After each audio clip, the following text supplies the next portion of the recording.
James, I know that you were on your way to a seminar, but what is it that you got in your hand there? I've got a turtle deck for our plane.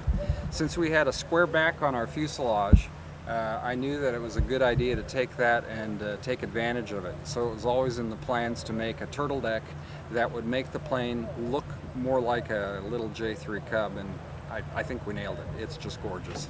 And that does not look to be very heavy. No, it, I think it's right around 6.5, 7 pounds, something like that for the whole thing. Not too heavy at all. So let's go over that. Can you put that down for a minute there? Yeah, and let's go over and have a look at this airplane. Okay, let's do it. Now, this is a different engine than I've ever seen you fly with. Yes, you're correct. This is a half VW engine, so it's new to Belite, but the reality is these engines have been around, I think, for 20, 25, 30 years. Maybe even a little longer. The first half VW engines started to come out in the 70s. So the bugs have been worked out, and by gosh, they're common, and I don't know why we didn't put one on before, but we didn't, so here it is. No, and it's being produced by a company that has been producing these for our application for years. You're correct. Hummel Engines, a guy by the name of Scott Kassler, seems to be a well-known name. With good history and a lot of experience building these engines, but he's not the only way to get it accomplished. I liked his product because it was off the shelf and ready to go, but kits are available from Great Plains, and plans are available actually at a couple different places. Great Plains sells them. In fact, there's a complete builder's manual posted out on the web, so lots and lots of information on the engine. Four-stroke engine is very fuel efficient. And I was talking to Scott on one of his Hummels, and they were talking like 1.2 to 1.5 gallons of fuel an hour. Isn't that crazy? Crazy good? Yeah, it's phenomenal. Using those numbers, we're expecting to see flight times in the neighborhood of 3-ish hours or more, So how good could that get? That's awesome. And the rebuild is basically stuff that you can walk into any parts auto supply and purchase yourself and do yourself. Yes, that's right. One of the guys who works for me happens to be an engine doodler pro, so all this stuff is familiar to him, and it is to so many people. This engine's been bored and stroked, and I didn't used to know what that means, but I've learned here over the course of the last few months. Big pistons, big jugs, and there's a lot of guys who have tremendous expertise on that. Now, did you have any problem mounting this engine onto your airframe? I'm glad you asked. No, we didn't. And I think we nailed the engine mount on the airplane. We designed it from scratch for our airplane for a half VW. You can see that the frame of the engine mount is all chrome alloy steel. It's beautiful.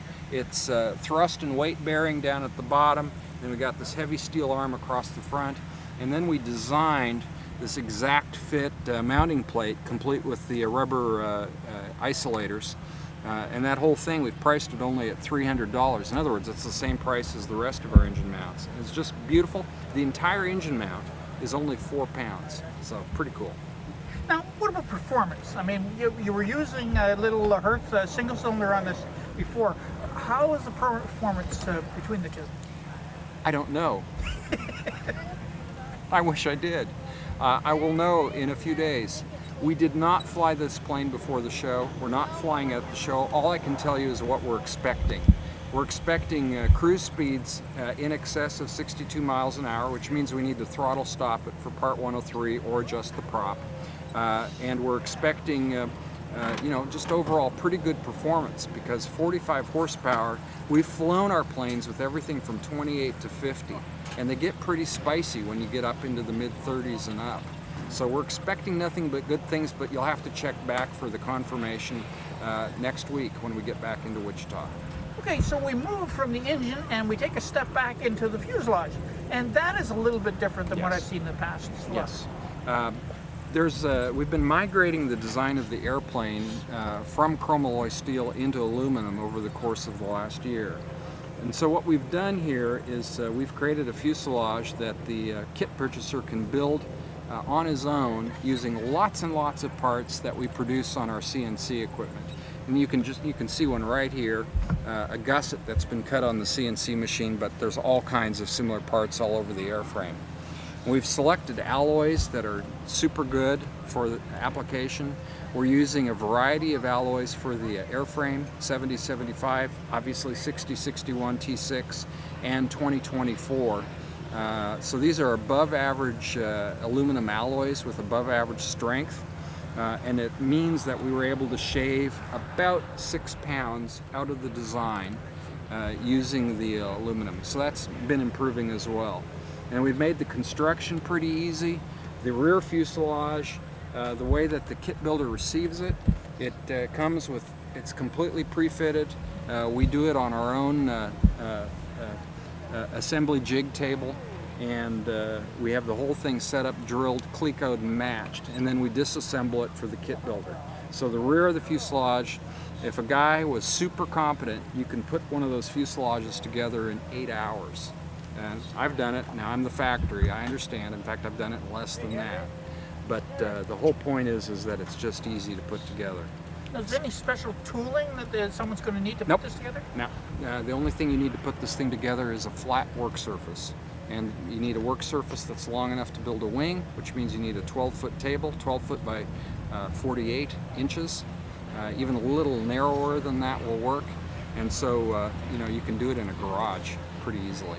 Now, you talk about wing. Is the wing still foldable? Yeah. Oh, absolutely.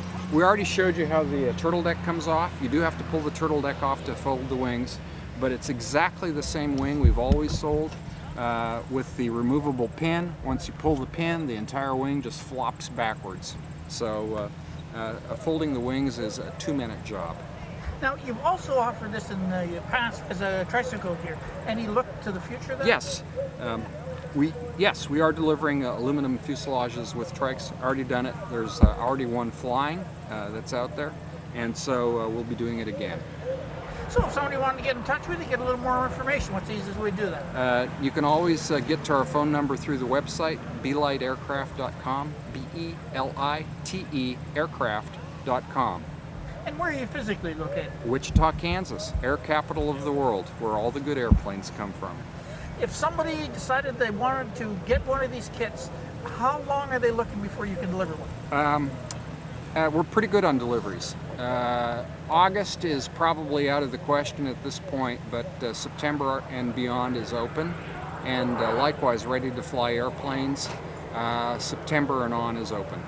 And we're at August right now, but for AirVenture, so they're 30 to 60 days by the sound. Yeah, for a custom-built, ready-to-fly plane, though. If it's custom-built. You mean like the little Wonder Bread one behind you? Yeah, I mean, if you tell us what it is that you want and we're building it from scratch, we really need to allow 90 days to build an airplane.